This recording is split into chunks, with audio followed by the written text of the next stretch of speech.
Hello, all, welcome. So, how to invest the first $1,000? That's a topic today in this session. A very important concept to understand because it all starts with that very first $1,000, and it's so important and so precious to maintain and preserve that $1,000 and get into the right investment. And I have created some steps on to see how to invest that first $1,000 you might have got recently with the tax returns or with your first paycheck or the stimulus, whatever that is, that amount, how to invest that $1,000 effectively. And that's what we are going to see in this session. So for most of the people, the $1,000 is a good amount of money to start any venture or investing. Warren Buffett, the legendary investor, billionaire, virtually memorized this book called 1000 Ways to Make $1,000. And he said this in an HBO's 2017 documentary. By the by, that documentary is a must see if you have time. And in that documentary he mentioned about this book. I put a that book's snapshot here. 1000 ways to make $1,000. That's a cover page. It's written by FC Meinecker, and there is Warren Buffett's picture there. So this is the first book he read to make that $1,000, and it's an interesting book where it talks about different entrepreneurs and different businessmen who created a lot of businesses with such kind of ventures and how they created $1,000. This book dates back to previous century, almost 1930s or 40s is when this book was written. And I think Warren Buffett read this when he was very young, like less than age of 10. And it's such an important concept to understand why the first $1,000 is very important. So it's still available in Amazon. You might want to buy and read this book. There are different new books that are available to make $100,000, $10,000, whatever that amount is. You're starting up different businesses and ventures. And in terms of an investing journey, as an investor, I would talk the remaining slide and look at this en route to $1 million. Now here, take the years: one, year 10, year 20, and year 30. This is 30 years of one's investing life. You start with this $1,000, and the CAGR, which is the compounded annual growth rate, which is the returns that you get as an investor, is put as 25%, which is very difficult to achieve. Usually the market indices returns anywhere between 9 or 10%, depend on the any 10-year period that you take. And by doing stock picking, sometimes you might be able to get up to 20-22%, like Warren Buffett did. He is a legendary investor. There are other investors who has done 20-22%. And so 25% is a dream to achieve, but I'm still putting that, considering an en route to a million in 30 years. So the if you compound at this rate of 25% CAGR over 10 years, that $1,000 tends to become $10,000.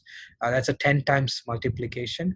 And because when you compound at 25%, it doubles. It's a game of doubles, so it doubles every 3 years, approximately 2.5-3 years. And it gets into a multiple of 10 times in 10 years. And the next 10 bagger 10 times comes in the next 10 years. So is by next 20 years, by the 20 years you would have made $100,000, excuse me.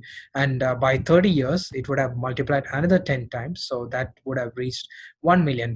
So there we go, it's a millionaire. So that's an en route to a million. I mean, that's a dream sold easily. It's very difficult to achieve, practically quite difficult to stay through 30 years of investments, and with patience and a lot of persisting through a lot of challenges and market crashes, like the one we are seeing now.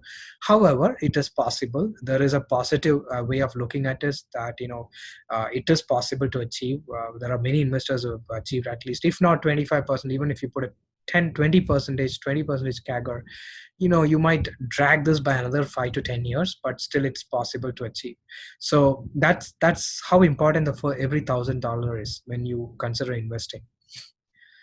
Now let's look at what are the options, to invest the first $1,000. So I've enlarged the slide. So you see that there are 5 different ways you can invest $1,000. If you want to start investing, but at the same time you have a debt of whatever amount that is, say in your credit card bill, or any other for sort of debt, The first thing I would say is pay off that credit card bill or the debt, because it's really a sucker when it comes to sucking out the interest rates. It attends 17% APR, we know, which normally any credit card would charge interest for, and you might want to first pay off this towards this closing this credit card as the most pertinent step, important step in the in when you get that first $1,000. The next best thing to do will be to allocate a small portion for a good certification or a course for self improvement in any of the cheaper online course materials, but quality online course websites like Udemy, Khan Academy, and or Coursera. All of these are great. Coursera is owned by, I think, Andrew Yang. There are many. It's part of the Google's venture, and Udemy is also quite famous. And the courses here are not so expensive, like the Harvards and the Ivy Leagues, or even any normal colleges that you take. So an example would be taking an accounting course in one of these online financial course academies, and it wouldn't cost much. So allocate a small portion to do the self improvement. As Warren Buffett has famously quoted, the best investment one can make is on themselves, and get to learn some skill towards improving your chosen area, whatever that venture is.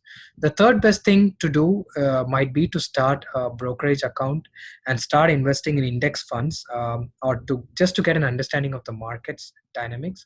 So directly don't jump into stocks. It will burn somebody out if you don't understand the businesses and the market dynamics and just jump into stocks based on just some free tips that you get from the TV channels or analyst reports. So best thing to do is to touch the waters by just putting some money in the index funds. That's the best way to understand what index funds are. It's a combination of largest stocks or companies in the market, index together. It reflects the nature of the market itself. In any of the market that you take, any of the countries that you take, every country has its own index fund representing the stock market index. And so that is a third best way to start investing in. But opening a brokerage account, it's free most of the places. It is very easy to start online.